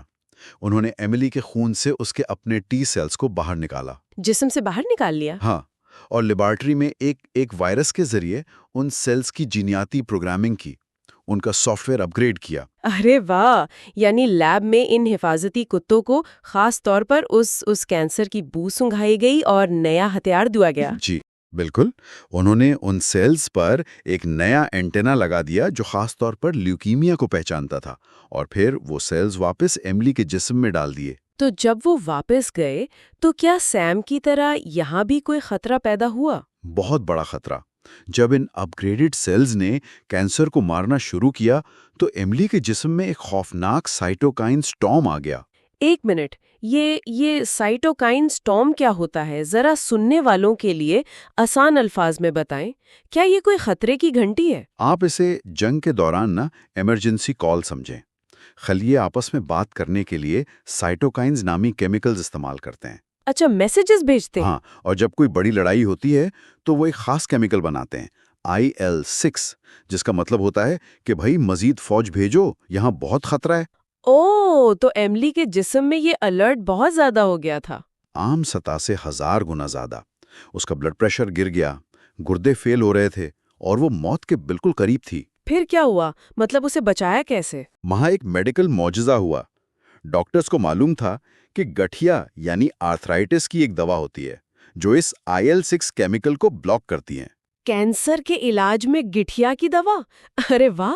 ہاں، انہوں نے آخری امید کے طور پر وہ دوا اسے دی، اور حیران کن طور پر اس دوا نے اس طوفان کو وہیں کا وہیں روک دیا. کیا بات ہے! اور 2 دن بعد اپنی 7ویں سالگرہ کے دن ایملی کوما سے جاگ اٹھی. اس کا کینسر مکمل ختم ہو چکا تھا اور آج تک وہ کینسر فری ہے. یہ تو نہ کسی سنسنی خیز سائنس فکشن فلم کا سین لگ رہا ہے. بالکل. اور اگر ہم اسے بڑے تناظر میں دیکھیں نا، تو یہ صرف کینسر کا علاج نہیں ہے. یہ دراصل ایک نیو ہیومن، یعنی ایک نئے انسان کی پیدائش ہے. نیا انسان؟ وہ کیسے؟ مطلب یہ کوئی مشینی پرزوں والا روبوٹ نہیں ہے. یہ ایک ایسا قدرتی انسان ہے جس کی اپنے خلیوں کی لیبارٹری میں انجینئرنگ کی گئی ہے. اس کے ڈیفنس سسٹم کا سافٹ ویئر بدل دیا گیا ہے. یہاں یہ بات واقعی بہت دلچسپ ہو جاتی ہے. مطلب آج ہم خلیوں کی جینیاتی سطح پر انجینئرنگ کر رہے ہیں، ان کے سافٹ ویئر اپ گریڈ کر رہے ہیں. جی ہاں. لیکن ذرا سوچیں کہ انسان پر ایک وقت ایسا بھی گزرا ہے جب اسے یہ بھی نہیں پتا تھا کہ اس کا اپنا جسم اندر سے دکھتا کیسا ہے. ارے خلیے تو بہت دور کی بات ہے نا. ہمیں تو اپنے اعضاء، اپنے آرگنز کا بھی صحیح علم نہیں تھا. یہ بالکل ایسا ہے کہ کسی کے پاس ایک بہت بڑے شہر کا نقشہ تو ہو، سڑکوں کے نام بھی لکھے ہوں، لیکن ان عمارتوں کے اندر کیا کام ہو رہا ہے اس پر مکمل اندھیرا ہو. بہت صحیح بات کی آپ نے. اس دور کو سمجھنے کے لیے ہمیں وقت میں کافی پیچھے 16ویں صدی کے پیرس میں جانا پڑے گا. ہاں، وہ گیلن والا دور ہے نا؟ بالکل. اس وقت پوری میڈیکل کی دنیا پر گیلن، جو کہ ایک قدیم رومی حکیم تھا، اس کے نظریات کا راج تھا. اس نے سینکڑوں سال پہلے جو لکھ دیا تھا، لوگ اسے حتمی سچ مانتے تھے. لیکن اس میں کوئی مسئلہ تھا نا. میں نے کہیں پڑھا ہے کہ اس نے تو انسانوں کی چیر پھاڑ کی ہی نہیں تھی. یہی تو سب سے بڑا مسئلہ تھا. گیلن نے انسانی لاشوں کے بجائے بندروں اور خنزیروں کی چیر پھاڑ کی تھی. تو اس کی لکھی ہوئی انسانی انیٹمی میں بے شمار غلطیاں تھیں. تو پھر یہ غلطیاں کس نے ٹھیک کی؟ اینڈریاس ویسالیس نامی ایک بہت ہی ذہین اور تھوڑا سا سرکش سائنسدان تھا. اس نے سوچا کہ کتابوں پر اندھا یقین کرنے کے بجائے انسان کے جسم کو خود اپنی آنکھوں سے دیکھنا چاہیے. اور میرے خیال میں اس زمانے میں مطلب لاشوں کی چیر پھاڑ کرنا کوئی آسان یا قانونی کام تو نہیں رہا ہوگا. بالکل بھی نہیں. یہ بہت خطرناک کام تھا. ویسالیس کو رات کے اندھیرے کا سہارا لینا پڑتا تھا. رات کے اندھیرے میں؟ وہ کیا کرتا تھا؟ وہ پیرس کے مونٹفوکون نامی پھانسی گھاٹوں پر جاتا تھا. یہ وہ خوفناک جگہیں تھیں جہاں مجرموں کو پھانسی دے کر ان کی لاشیں لٹکتی چھوڑ دی جاتی تھیں. کتنا بھیانک منظر ہوگا. بہت بدبودار اور ڈراونا منظر. پرندے ان لاشوں کو نوچتے تھے. ویسالیس وہاں سے لاشیں یا ان کی ہڈیاں چراتا تھا تاکہ جسم کا درست نقشہ بنا سکے. مطلب سائنس کے لیے اس نے اپنی جان خطرے میں ڈالی؟ جی. اور 1543 میں اس نے اپنی تاریخی کتاب لکھی جس میں انسانی جسم کو پہلی بار ایک فیبرک یعنی ایک پیچیدہ بنے ہوئے کپڑے کی طرح پیش کیا گیا. لیکن ایک بات ہے، لاشوں کی اتنی باریک بینی سے چیر پھاڑ کرنے اور دل یا جگر کا نقشہ بنا لینے کے باوجود بھی بیماریوں کی اصل وجہ تو تب بھی ایک معمہ ہی تھی نا؟ بالکل.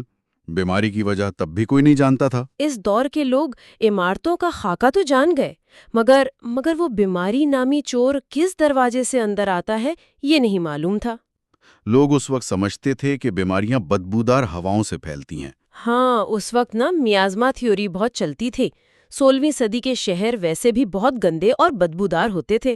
لوگوں کا خیال تھا کہ گندگی کی ہوا بیمار کرتی ہے. جیسے وہ ملیریا کی مثال ہے نا؟ بالکل. ملیریا، جس کا اٹالوی زبان میں مطلب ہی مالا ایریا یعنی بری ہوا ہے. وہ سمجھتے تھے کہ دلدلی علاقوں کی بدبو سے ملیریا ہوتا ہے.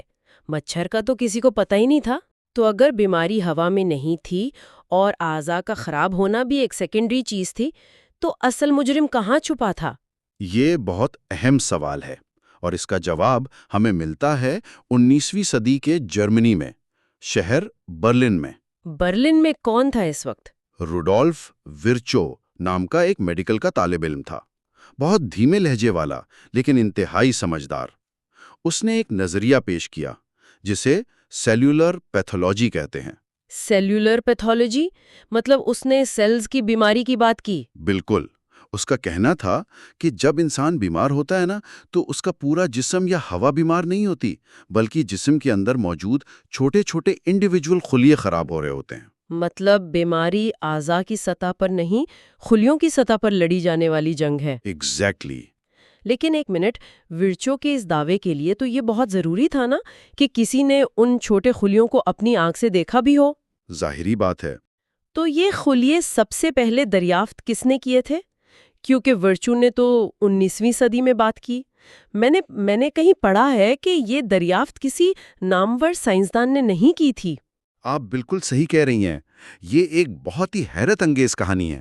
خلیوں کی دنیا دریافت کرنے والا کوئی سائنسدان نہیں بلکہ ایک عام سا کپڑا فروش تھا۔ ارے واہ، ایک کپڑا فروش؟ جی، 1670 کی دہائی میں ہالینڈ کے شہر ڈیلفٹ میں ایک شخص رہتا تھا، اینٹنی وان لیون ہک۔ اس کا کام بس دھاگوں اور کپڑوں کا معیار چیک کرنا تھا۔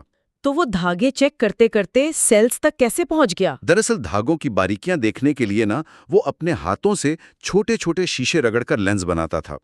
وہ انتہائی متجسس انسان تھا۔ اچھا، تو اس نے اپنی خود کی خوردبین یعنی مائکروسکوپ بنا لی؟ بالکل، وہ گھنٹوں اکیلے اندھیرے کمروں میں بیٹھ کر لینز بناتا رہتا، اور پھر مئی 1675 میں ڈیلفٹ میں ایک طوفانی بارش ہوئی۔ تو اس نے کیا کیا؟ بارش کے پانی کو دیکھا؟ ہاں، اس نے سوچا کہ کیوں نہ اس بارش کے پانی کے ایک قطرے کو اپنی بنائی ہوئی خوردبین کے نیچے رکھ کر دیکھا جائے۔ اور پھر اسے وہ غیبانہ دنیا نظر آئی؟ بالکل، جب اس نے لینز فوکس کیا تو اس قطرے میں اسے ہزاروں چھوٹے چھوٹے تیرتے دوڑتے جاندار نظر آئے۔ وہ حیران رہ گیا۔ میں تصور کر سکتی ہوں اس کی حیرانی کا۔ اس نے ان جانداروں کو اینیمل کیولز کا نام دیا، یعنی چھوٹے جانور۔ یہ سن کر ہی کتنی حیرت ہوتی ہے کہ مطلب ایک طرف گیلیلیو اور دوسرے ماہرین فلکیات بڑی بڑی ٹیلیسکوپس بنا کر آسمان میں کہکشائیں دریافت کر رہے تھے۔ کائنات کی بڑی سرحدیں۔ بالکل، اور عین اسی وقت زمین پر ایک عام سا کپڑے بیچنے والا بندہ پانی کے ایک قطرے میں ایک پوری غیر مرئی کائنات دریافت کر رہا تھا۔ بالکل، اور ویسے ایک بات بتاتا چلوں، اس سے لگ بھگ 10 سال پہلے 1665 میں رابرٹ ہک نے درخت کی چھال میں مردہ خلیے دیکھے تھے۔ اچھا، وہ جسے اس نے سیل کا نام دیا تھا۔ ہاں، کیونکہ وہ خانقاہوں کے چھوٹے کمروں یعنی سیلز جیسے لگتے تھے، لیکن لیون ہاک نے باقاعدہ ایک زندہ چلتی پھرتی کائنات دریافت کی تھی۔ لیکن ایک کڑی ابھی بھی ملنا باقی ہے نا، مطلب پانی کے قطرے میں چھوٹے جاندار دیکھنا ایک بات ہے، لیکن یہ ثابت کرنا کہ ہم انسان، درخت اور جانور بھی انہی اکائیوں سے بنے ہیں، یہ کیسے پتا چلا؟ یہ کڑی ملی 1837 میں۔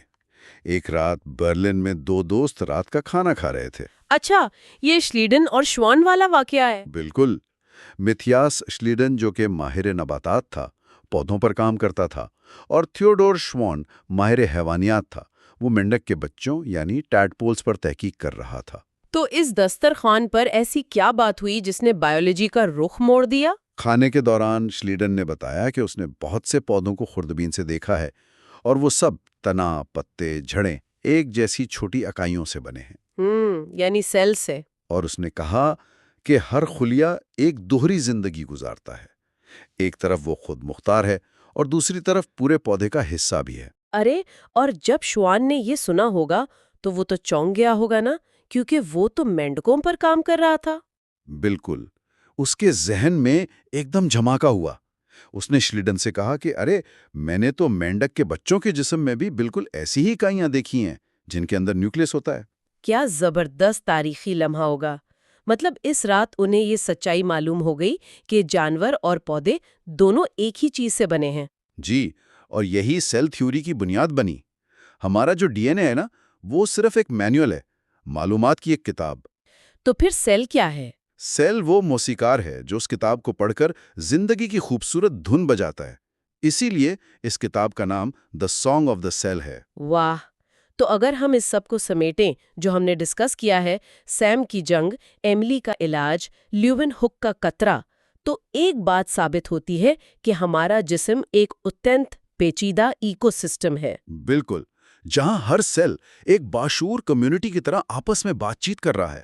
اور ہماری ہر سوچ، ہر بیماری انہی کی کارکردگی کا نتیجہ ہے۔ اور جاتے جاتے میں سننے والوں کے لیے ایک فکری سوال چھوڑنا چاہتا ہوں۔ آج جب ہم خلیوں کو لیب میں بدل رہے ہیں، انسان کی مرمت کر رہے ہیں، تو ایک قدرتی انسان اور مصنوعی انسان کے بیچ کی لکیر کہاں ختم ہوتی ہے؟ یہ تو واقعی سوچنے پر مجبور کر دینے والا سوال ہے۔ اگر ہم کسی کمپیوٹر کے سافٹ ویئر کی طرح اپنے خلیوں کو مسلسل اپ گریڈ کرتے رہیں تو کیا ہم وہی پرانے انسان رہیں گے یا ہمارا وجود کچھ اور بن جائے گا؟ یہی وہ پراسرار سوال ہے جو ہمیں مستقبل کے حوالے سے سوچنے پر مجبور کرتا ہے۔ بالکل۔ تو کیا ہمارا آنے والا کل ہمارے آج جیسا ہوگا؟ اس پر غور کیجیے گا۔ اگلے حصے میں ہم جدید سائنس، آرگنز، سٹیم سیلز اور فیوچر میڈیسن کی حیران کن دنیا میں داخل ہوں گے۔ پچھلے حصوں میں ہم نے سیلز کے دفاعی نظام اور بلڈ سسٹم کو سمجھا۔ بالکل، اور وہ کافی ایک بہت ہی زبردست بحث تھی۔ ہاں، تو آج ہم اس سے اگلا قدم اٹھانے والے ہیں۔ یہ پارٹ 4 ہے، organs, rebirth and future of medicine. صحیح، اور یہ حصہ میرے خیال میں سب سے زیادہ دلچسپ ہونے والا ہے۔ بالکل۔ آج کے اس تفصیلی جائزے کا مقصد دراصل سدھارتھ مکھرجی کی کتاب دی سانگ آف دا سیل کی روشنی میں یہ سمجھنا ہے کہ میڈیسن کی دنیا اب روایتی ادویات یعنی ڈرگ سے آگے بڑھ کر سیل بیس تھراپی کی طرف کیسے جا رہی ہے۔ ہاں، جیسے ہم سیل بیس تھراپی کہتے ہیں، یہ پوری میڈیکل سائنس کا ایک نیا رخ ہے۔ بالکل، اور آج ہم جسم کے اعضاء کی تنظیم، خطرناک بیماریوں اور مستقبل کے علاج کو بیان کرنے والے تمام اہم ابواب کا جائزہ لیں گے۔ تو پھر کہاں سے شروع کریں؟ میرا خیال ہے اس مستقبل کی ٹیکنالوجی کو سمجھنے سے پہلے ہمیں تھوڑا ماضی میں جانا چاہیے، اس تاریک دور میں جب انسان کو اپنے ہی جسم کے اندر کا کچھ پتہ نہیں تھا۔ وہ 16ویں صدی والا دور؟ ہاں بالکل، ذرا پیرس کا تصور کریں۔ شہر کے باہر مونٹ ہاکون کا پھانسی گھاٹ ہے، اور وہاں رات کے اندھیرے میں اینڈریاز ویسالیس نامی ایک ماہر لاشیں چرانے جاتا تھا۔ صحیح، کیونکہ اس وقت چرچ اور معاشرے کی طرف سے لاشوں کو کاٹنے کی سخت ممانعت تھی۔ بالکل، مگر وہ مردہ جسموں کو کاٹ کر ان کا مشاہدہ کرتا تھا، کیونکہ اس وقت کی میڈیسن بس پرانی کتابوں پر چل رہی تھی۔ کسی نے انسانی جسم کا اصل نقشہ یعنی اینیٹمی نہیں بنائی تھی۔ تو ویسالیس نے اپنی جان خطرے میں ڈال کر وہ بنیادی نقشہ بنایا۔ ہاں، مگر اس کے کام کی ایک حد تھی۔ بالکل تھی، مطلب اس نے جسم کا ڈھانچہ تو دکھا دیا، لیکن یہ نہیں بتا سکا کہ انسان بیمار کیوں پڑتا ہے۔ بیماریوں کی وجہ یعنی پیتھولوجی اس نقشے میں نہیں تھی۔ اور اس دور میں تو لوگ سمجھتے تھے کہ بیماریاں ہوا سے پھیلتی ہیں، ہے نا؟ ہاں، اسے میازما یعنی مایازما کی تھیوری کہتے تھے۔ لوگ مانتے تھے کہ بیماریاں کسی زہریلی آلودہ ہوا یا گٹروں کے بخارات سے جنم لیتی ہیں۔ واہ، یعنی جب تک وہ اس غلط فہمی میں رہے، علاج کی سمت بھی غلط ہی رہی ہوگی۔ بالکل۔ پھر اس جمود کو توڑنے کے لیے 19ویں صدی میں روڈولف ورچو آیا۔ اس دھیمے مزاج والے ماہر نے کہا کہ بھئی بیماریاں کسی بیرونی ہوا کا نتیجہ نہیں ہے، بلکہ ہمارے خلیوں یعنی سیلز کی خرابی کا نتیجہ ہے۔ لیکن خلیوں کا پتہ کیسے چلا؟ مطلب اس سے بھی پہلے کسی نے خلیے دیکھے تو ہوں گے؟ ہاں، وہ ایک اور دلچسپ کہانی ہے۔ یہ 1670 کی دہائی کی بات ہے، جب ہالینڈ میں اینٹونی ون لیون ہک نامی ایک کپڑے کا تاجر تھا۔ ایک کپڑے کا تاجر؟ سائنسدان نہیں؟ نہیں، وہ سائنسدان نہیں تھا، وہ بس اپنے دھاگوں کو چیک کرنے کے لیے خود لینز بناتا تھا۔ ایک دن اس نے بارش کے پانی کے ایک قطرے کو اپنے طاقتور لینز کے نیچے رکھا۔ اور اس نے کیا دیکھا؟ اس نے پہلی بار زندہ خلیوں کو پانی میں تیرتے ہوئے دیکھا۔ اس نے انہیں اینیمل کیولز یعنی چھوٹے جانوروں کا نام دیا۔ یہ وہ لمحہ تھا جب انسان نے پہلی بار سیلز کی دنیا دیکھی۔ اگر میں اس کو ایک تشبیہ دوں تو ویسالیس کا کام ایسا تھا جیسے کسی ملک کا نقشہ بنانا، جس میں صرف شہر اور سڑکیں نظر آئیں۔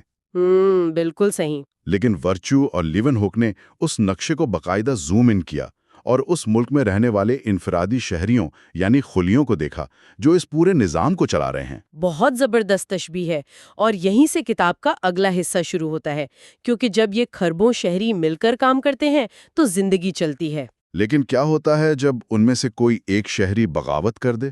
تب وہ دی سیلفش سیل یعنی خود غرض خلیہ بن جاتا ہے، اور ہم اسے کینسر کہتے ہیں. ہاں، کتاب میں دی سیلفش سیل والے باب میں مصنف نے اپنے دوست سیم کی کہانی سنائی ہے. جسے میلانوما ہو گیا تھا. جی، سیم کو اسکن کینسر یعنی میلانوما تھا.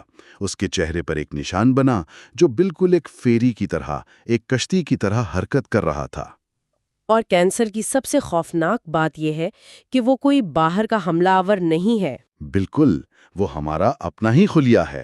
اور میں حیران تھا یہ پڑھ کر کہ کینسر کوئی نئی صلاحیت ایجاد نہیں کرتا. ہاں، وہ صرف نارمل خلیوں کی صلاحیتوں کو ہائی جیک کر لیتا ہے. مطلب جیسے ایک جنین یا ایمبریو کے خلیے تیزی سے بڑھتے ہیں اور حرکت کرتے ہیں، کینسر بالکل وہی جینز استعمال کر کے بے قابو ہو جاتا ہے نا؟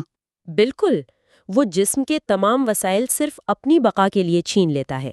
اسی لیے اسے سیلفش یا خود غرض کہا گیا ہے. لیکن یہاں میرا ایک سوال ہے، اگر ہمارا مدافعتی نظام یعنی امیون سسٹم اتنا ہوشیار ہے تو سیم کے کیس میں اس کے ٹی سیلز نے دہائیوں تک اس کینسر کو نظر انداز کیوں کیا؟ ہاں، یہ ایک بہت بڑی الجھن ہے. وہ خاموش تماشائی کیوں بنے رہے؟ جی بالکل، انہوں نے مارا کیوں نہیں اسے؟ اس کا جواب ہے کینسر کا کلوک آف انویزیبلٹی یعنی غائب ہو جانے والی چادر. اچھا، یہ کیسے کام کرتی ہے؟ دیکھیں، کینسر کا خلیہ ایک خاص پروٹین پیدا کرتا ہے جیسے PD-L1. جب ہمارے ٹی سیلز اس پر حملہ کرنے آتے ہیں تو وہ کینسر کا خلیہ یہ پروٹین ایک جعلی شناختی کارڈ کی طرح آگے کر دیتا ہے. تو وہ انہیں دھوکہ دے دیتا ہے؟ جی، وہ سگنل دیتا ہے کہ میں تمہارا اپنا ہوں، مجھ پر حملہ مت کرو، اور ہمارے ٹی سیلز خاموش ہو کر آگے نکل جاتے ہیں. واہ، یہ تو ایسا ہے کہ دشمن نے ہمارے ہی محافظوں کی وردی پہن لی. بالکل ایسا ہی ہے. اور جب خلیے اس طرح الجھن کا شکار ہوتے ہیں تو بڑی تباہی ہوتی ہے، جیسے ہم نے حال ہی میں دی پینڈیمک یعنی کووڈ-19 کی وبا میں دیکھا. ہاں، کووڈ-19 وہ بھی تو بنیادی طور پر خلیوں کی ہی بیماری تھی. بظاہر لگتا تھا کہ وائرس سب تباہ کر رہا ہے. لیکن حقیقت میں وائرس تو خلیے کے باہر بالکل بے جان ہوتا ہے. تو پھر اتنی اموات کیوں ہوئی؟ اس کی وجہ تھی امیونولوجیکل مس فائرنگ، یعنی جب وائرس خلیوں میں داخل ہوا تو ہمارے اپنے مدافعتی خلیوں نے اس پر اتنا غلط اور بے قابو رد عمل دیا جو اصل تباہی کی وجہ بنا. تو مطلب ہم وائرس سے نہیں، اپنے ہی ڈیفنس سسٹم کے ہاتھوں مارے جا رہے تھے. بالکل، مدافعتی خلیوں نے وائرس کو مارنے کے چکر میں سائٹوکائن سٹارم پیدا کر دیا، اتنے کیمیکلز ریلیز کیے کہ پھیپھڑوں کے ٹیشوز تباہ ہو گئے. یہ تو بہت ہی خوفناک ہے. لیکن چونکہ اب ہمیں پتہ چل گیا ہے کہ کینسر ہو یا کووڈ، سارا مسئلہ خلیوں کی خرابی کا ہے. جی، اور اسی لیے میڈیسن کا مستقبل بدل رہا ہے. ہم اب روایتی دوائیوں سے نکل کر دی رینیوئنگ سیل اور دی ریپیئرنگ سیل کی طرف آ رہے ہیں، یعنی خلیوں کی انجینئرنگ کی طرف.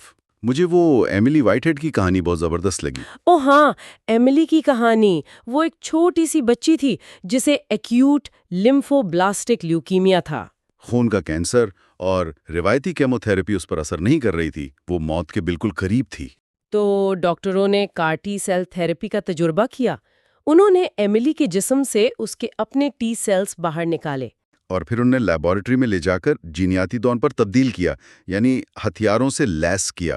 ہاں، اور پتہ ہے ان خلیوں کو لیب میں جس فریزر میں رکھا گیا تھا اس کا نام کیا تھا؟ ہاں، کتاب میں لکھا ہے انہوں نے اس کا نام کرسٹی دی کلاؤن رکھا ہوا تھا. اتنی سنجیدہ صورتحال اور ان کا یہ مذاق. بہرحال جب ان بدلے ہوئے خلیوں کو ایملی کے جسم میں واپس ڈالا گیا تو ایک خطرناک جنگ چھڑ گئی. بالکل، ان خلیوں نے کینسر کو تو مارنا شروع کیا، لیکن ساتھ ہی ایملی کے جسم میں وہ سائٹوکائن سٹارم آ گیا جس کا ہم کووڈ میں ذکر کر رہے تھے. جی، IL-6 نامی کیمیکل کی سطح خطرناک حد تک بڑھ گئی. ایملی کوما میں چلی گئی تھی. تو پھر ڈاکٹر نے اسے کیسے بچایا؟ انہوں نے ایک آرتھرائٹس یعنی گٹھیا کی دوا استعمال کی. اس دوا نے ٹی سیلز کو کام کرنے سے نہیں روکا، بس اس کیمیکل کے طوفان کو بلاک کر دیا. واہ، اور ایملی مکمل طور پر صحت یاب ہو گئی. ہاں، آج وہ بالکل نارمل زندگی گزار رہی ہے۔ اس پورے عمل کی اگر میں تشبیہ دوں تو یہ ایسا ہے جیسے ہم نے میدان جنگ سے اپنے اندھے سپاہیوں کو واپس بلایا، صحیح۔ پھر انہیں لیب میں جینیاتی تبدیلی کے ذریعے نائٹ ویژن گوگلز پہنائے اور واپس بھیج دیا تاکہ وہ چھپے ہوئے دشمن کو دیکھ کر ختم کر سکیں۔ کیا زبردست مثال دی آپ نے۔ اور اس سیل بیسڈ تھیراپی کی کامیابی نے اعضاء یعنی ڈسٹیجن سیل کو سمجھنے میں بھی مدد کی۔ ہاں، خلیے آرگنز میں کیسے آرگنائز ہوتے ہیں، وہ واقعی ایک شہر کے شہریوں کی طرح مل کر کام کرتے ہیں نا؟ بالکل، وہ مل کر طے کرتے ہیں کہ دل کا ٹشو کیسے دھڑکے گا یا جگر کیسے فلٹر کرے گا، اور ان سب کو ہینڈل کرتے ہیں دی آرکیسٹریٹنگ سیل۔ آرکیسٹریٹنگ سیل یہ کیا کرتے ہیں؟ یہ خلیے ہومیوسٹیسس یعنی باڈی کے اندرونی توازن کو برقرار رکھتے ہیں۔ باہر چاہے کتنی ہی گرمی ہو، آپ کے جسم کا ٹیمپریچر نارمل رہتا ہے۔ اور اگر ہم دماغ کی بات کریں، دا کانٹمپلیٹنگ سیل والا باب؟ ہاں، نیورونز اور برین سیلز کا کردار۔ دماغ صرف کیمیکل کا سوپ نہیں ہے، بلکہ یہ الیکٹریکل وائرنگ کا ایک بہت پیچیدہ جال ہے۔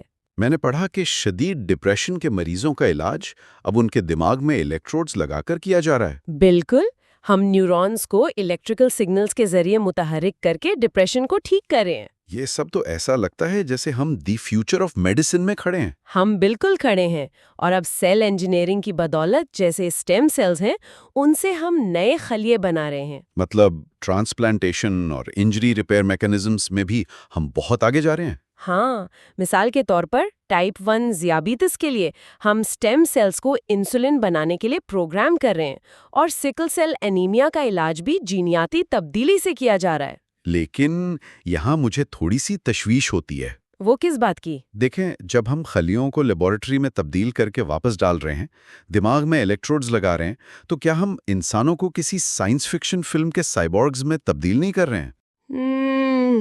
یہ ڈر تو لگتا ہے۔ یعنی کیا ہم مستقبل میں ٹرانس ہیومن بننے جا رہے ہیں؟ دیکھیں، مصنف کا اس پر بہت واضح نظریہ ہے۔ یہ کوئی خیالی سائنس فکشن نہیں ہے، وہ اسے دی نیو ہیومن یعنی نیا انسان کہتا ہے۔ تو یہ نیا انسان کیسا ہوگا؟ یہ دیکھنے اور محسوس کرنے میں بالکل ہمارے جیسا ہی ہوگا۔ اس میں کوئی لوہا یا تاریں نہیں لگی ہوں گی۔